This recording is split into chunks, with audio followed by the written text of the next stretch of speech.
Very good afternoon students. मैं दीपांशु खंडेलवाल आपके सामने हूँ एक अपना लेक्चर लेके। जैसा कि अभी पेंडेमिक चल रहा है, सारे स्टूडेंट्स परेशान है अपनी पढ़ाई को लेके कि ऑनलाइन होगी कैसे होगी, हमको समझ में भी आएगा या नहीं आ पाएगा, कहीं हम बोर तो नहीं हो जाएंगे। तो आज मेरा ये लेक्चर सुनने के बाद आपको बिल्कुल भी सोचने की जरूरत नहीं पड़ेगी, क्योंकि ऐसा कुछ भी नहीं होने वाला है। जो हम क्लास में डेकोरम रखते थे, जैसा कि हम क्लास में एनवायरनमेंट रखते थे, वैसे ही सेम एनवायरनमेंट के साथ हम यहाँ पर ऑनलाइन पढ़ाई करेंगे। तो आइए हम चालू करते हैं हमारे लेक्चर को।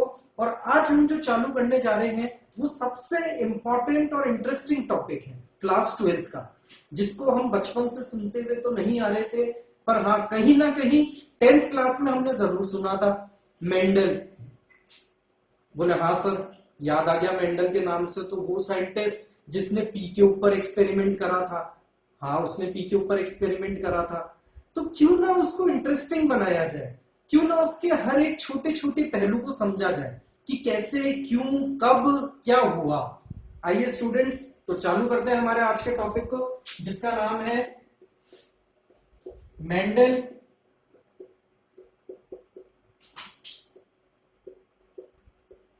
Law of inheritance.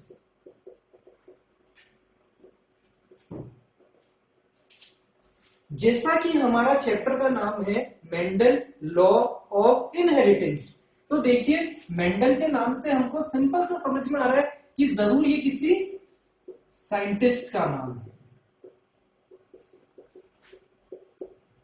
किसका नाम है? साइंटिस्ट का नाम है। लॉ का मतलब हम सब जानते ही हैं कि कोई ना कोई नियम बनाते हैं हम किसी चीज के लिए, तो वो कहते हैं हम लॉ।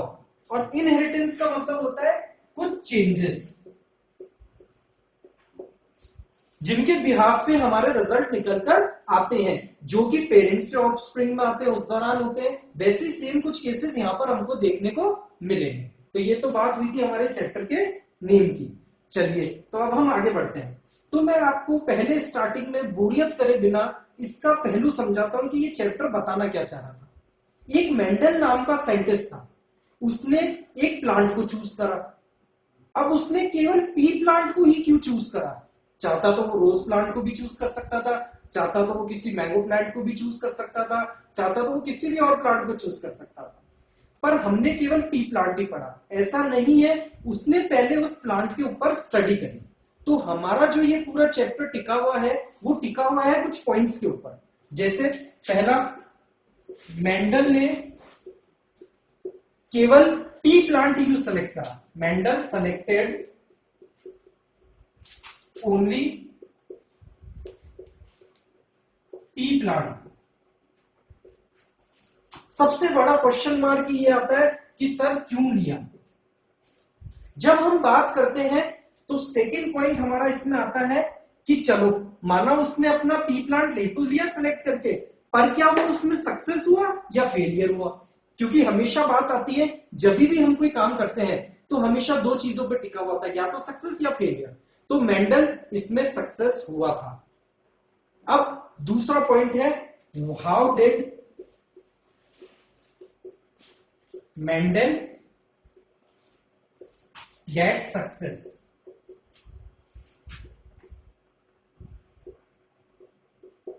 ठीक है, पहला पॉइंट हमारा इसमें हमको क्या डिस्कस करना है, मेंडल ने ही पी प्लांट क्यों सेलेक्ट करा केवल। और दूसरी बात हम क्या करेंगे कि मेंडल सक्सेस कैसे हुआ।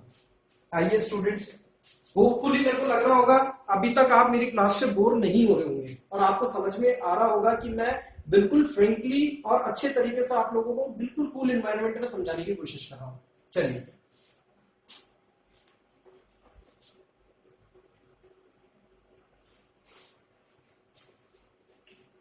सबसे पहली बात थी कि मेंडल ने पी प्लांट को सेलेक्ट इसलिए करा था क्योंकि जो पी प्लांट था वो कैसा प्लांट था?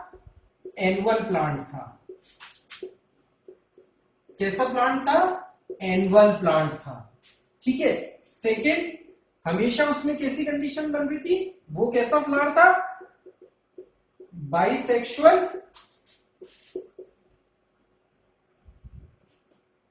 फ्लावर था।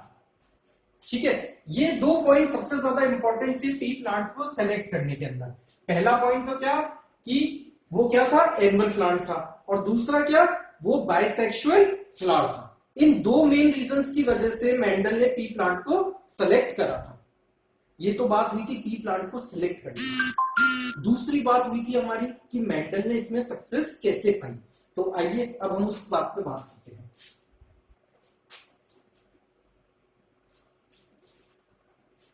मेंडल के सक्सेस होने का कारण पहला क्या था, वही सेम बात मैं अभी कहना चाहूंगा आपको कि उसने एनुअल प्लांट लिया। ठीक है, सेकेंड पॉइंट, उसने अपनी जितनी भी स्टडी की वो सारी स्टडी जो थी वो स्टैटिस्टिकल मेथड में रखी। मतलब स्टैटिस्टिकल कर लो या मैथमेटिकल मेथड कह सकते हैं, या तो हम उसको स्टैटिस्टिकल मेथड कह सकते हैं या फिर हम उसको मैथमेटिकल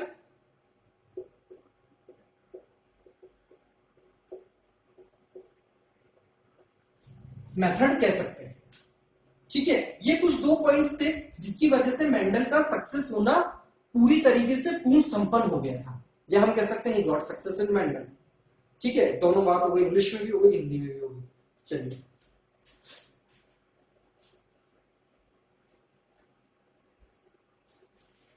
अभी तक जो हमने बात करी थी वो बात क्या करी थी, Mendel law of inheritance chapter का नाम था हमारा, जिसमें मैंने कहा था मेंडल साइंटिस्ट का नाम है, लॉ कुछ नियम दिए थे उसने, और इनहेरिटेंस का मतलब कहा था कुछ चेंजेस होते हैं। फिर मैंने आपको कहा था कि सबसे पहले जब हम किसी चैप्टर को पढ़ते हैं तो उसके कुछ पॉइंट्स निकाल लेना जरूरी होता है। उसमें हमने 2 पॉइंट्स निकाले थे कि भाई मेंडल ने केवल पी प्लांट को ही क्यों सेलेक्ट करा था, और दूसरा मेंडल के सक्सेस होने के कारण क्या क्या थे। तो मेंडल के पी प्लांट सेलेक्ट करने के मैंने आप लोगों को 2 कारण बताए कि भाई वो एनुअल प्लांट था और दूसरा वो बाइसेक्सुअल प्लांट था जिसके ऊपर इजीली स्टडी की जा सकती थी। ठीक है, दूसरी बात हमने बात करी थी मेंडल के सक्सेस होने की। उसके पीछे क्या रीजन था कि एक तो एनुअल प्लांट लिया था उसने, दूसरा उसने अपना सारा डेटा मैथमेटिकल या स्टैटिस्टिकल फॉर्म में रखा था ताकि वो कभी भी डेटा को इजीली एनालाइज कर सकता हो। ठीक है, जब हम इस चैप्टर में आगे बढ़ते हैं तो बहुत सारे टर्म हमको देखने को मिलते हैं, जैसे होमोजाइगस, ठीक है, जैसे हेट्रोजाइगस,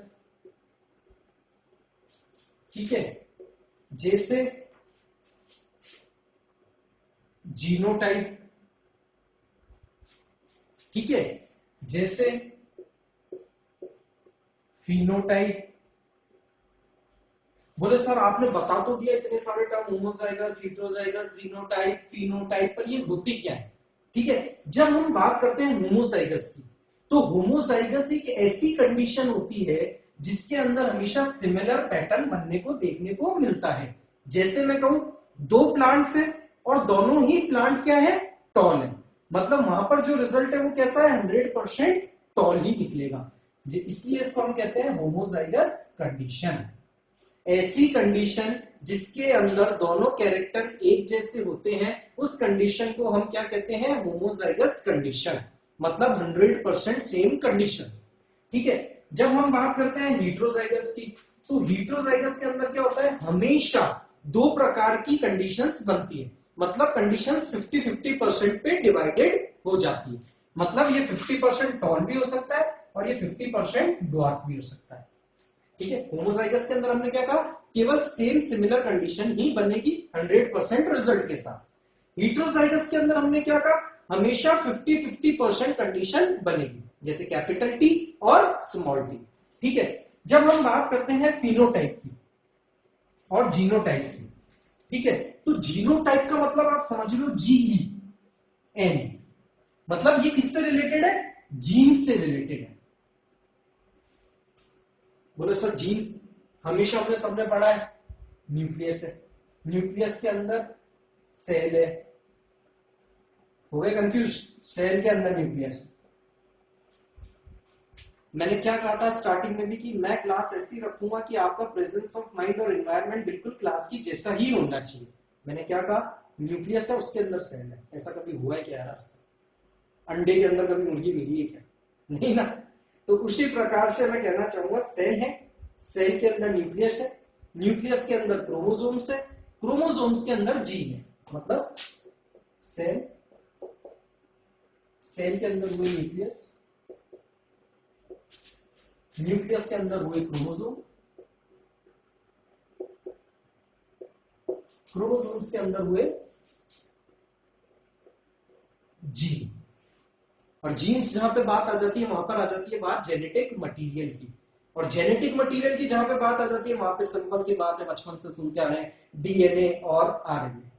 सेल, सेल के अंदर न्यूक्लियस, न्यूक्लियस के अंदर क्रोमोसोम्स, क्रोमोसोम्स के अंदर जीन। ठीक है। क्रोमोसोम जो यहां पर होते हैं वो हमेशा कैसे होते हैं? थ्रेड लाइक स्ट्रक्चर होते हैं दोस्तों। हमेशा क्रोमोसोम कैसे होते हैं? थ्रेड लाइक स्ट्रक्चर होते हैं। और जो जीन है उसके अंदर मैंने क्या कहा? जेनेटिक मटेरियल पाया जा रहा है, जिसके अंदर क्या है? डीएनए और आरएनए है। तो सिंपल सी बात है, जीनोटाइप का मतलब ये होता है जब भी हम किसी कैरेक्टर के ऊपर स्टडी कर रहे हैं, जब भी हम किसी कैरेक्टर के ऊपर स्टडी कर रहे हैं, और वो कैरेक्टर के ऊपर स्टडी करने में हम किस में स्टडी कर रहे हैं? जीन्स के ऊपर, तो उसको हमेशा हम क्या कह देते हैं? जीनोटाइप। जीन से रिलेटेड जब भी किसी कैरेक्टर के ऊपर स्टडी होगी, उस स्टडी को हम क्या कह लेंगे? जीनोटाइप। की हम उसके जीनोटाइप के बारे में स्टडी कर रहे हैं। नेक्स्ट बात आती है हमारी फिनोटाइप की। जब भी हम बात करते हैं फिनोटाइप की, तो सिंपल सी बात है, बोले सर यहाँ पर तो जीन वर्ड भी नहीं है, फिनो का मतलब तो कुछ समझ में भी नहीं आ रहा है, यहाँ तो आपने कह दिया था जीएन, जीनो, तो मतलब जीन से रिलेट कर दिया। अब आप उधर क्या कहोगे फिनोटाइप में? तो सिंपल सी बात है यार, जब कोई चीज अलग हो रही है तो मतलब उसका एक्सप्लेनेशन भी अलग होगा। तो फिनोटाइप का मतलब हमेशा क्या होता है?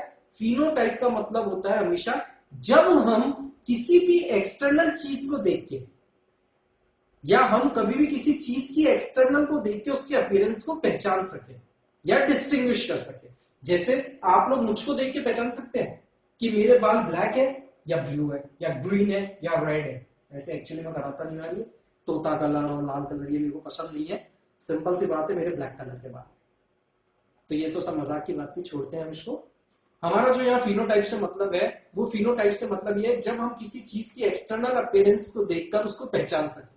जैसे वो फ्लावर रेड है या व्हाइट है, मैं टॉल हूं या डॉर्फ हूं, मैं कैसा दिखता हूं, मेरी आईज ब्लैक है या ब्राउन है। ठीक है, इन चीजों को डिस्टिंग्विश जब हम करते हैं, उस कैरेक्टरिस्टिक्स को हम क्या कहते हैं? फिनोटाइप कहते हैं। एक बार वापस सुन लीजिएगा।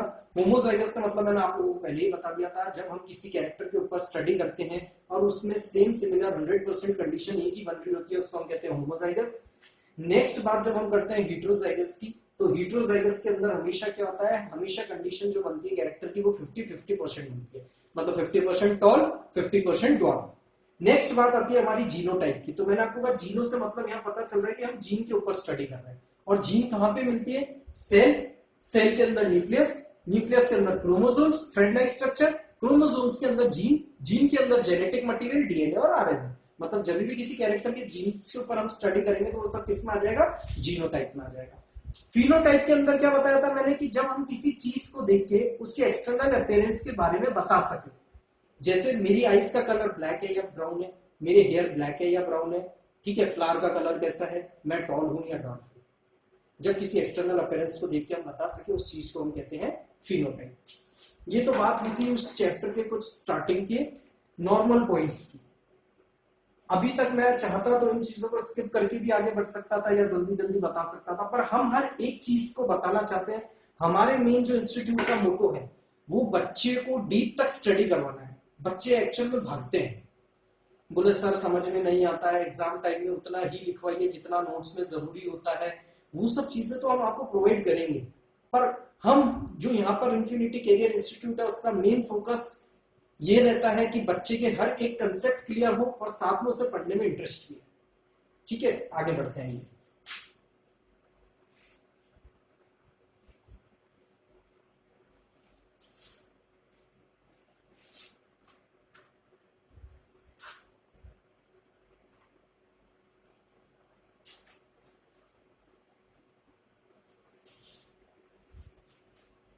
अभी जैसे बीच में हमने बात करी थी मेंडल लॉ, मतलब उसने कुछ नियम दिए थे। तो मेंडल ने हमेशा 2-3 प्रकार के नियम दिए थे। पहला लॉ ऑफ इनहेरिटेंस,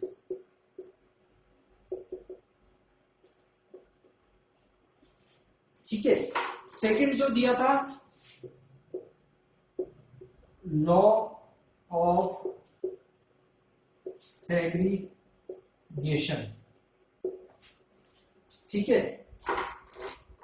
थर्ड जो दिया था वो दिया था लॉ ऑफ इंडिपेंडेंट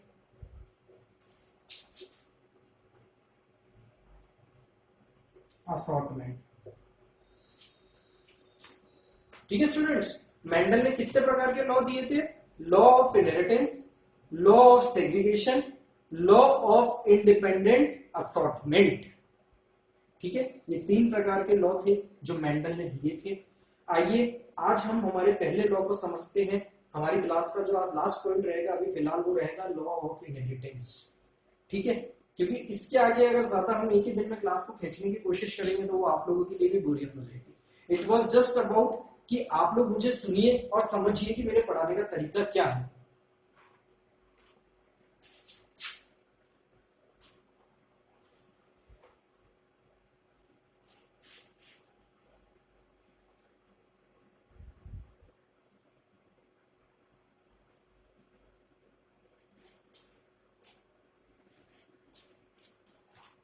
ठीक है स्टूडेंट, तो हमारा जो मेंडल का लॉ ऑफ इनहेरिटेंस था वो किसके ऊपर टिका हुआ था? वो किस कंडीशन पे टिका हुआ था? होमोजाइगस कंडीशन पे। किस पे टिका हुआ था? होमोजाइगस कंडीशन पे,